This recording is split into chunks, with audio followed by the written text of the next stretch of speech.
देखियो हमरा चक्रता महोदय के ओर से उमेश बाबू के ओर से बड़ी श्रद्धा के साथ श्री हरि ठाकुर जी के दरबार में 151 रुपया सुनाम मिल चुका है। दानी दाता की जय हो, उनकर माता पिता की जय हो, उनकर समस्त परिवार की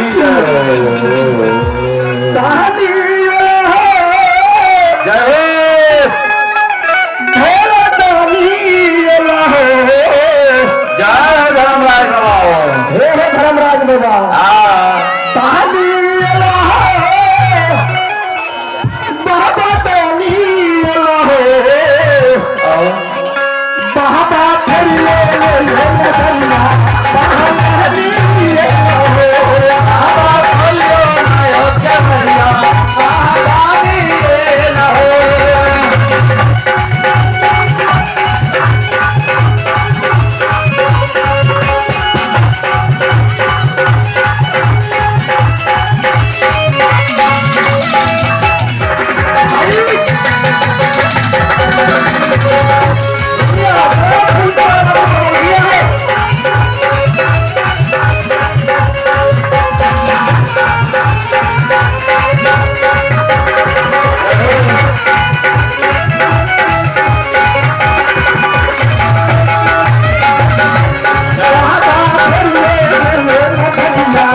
जगदमा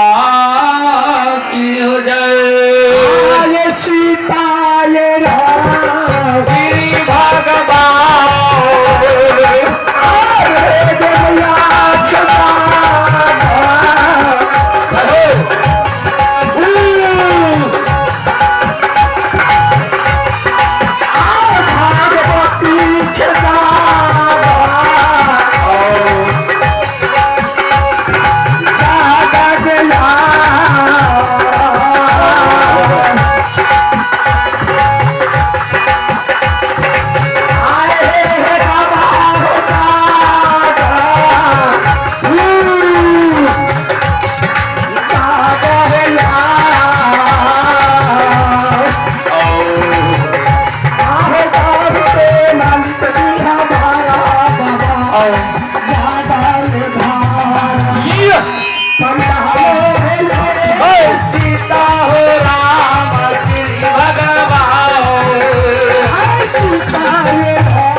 भगवती महाराज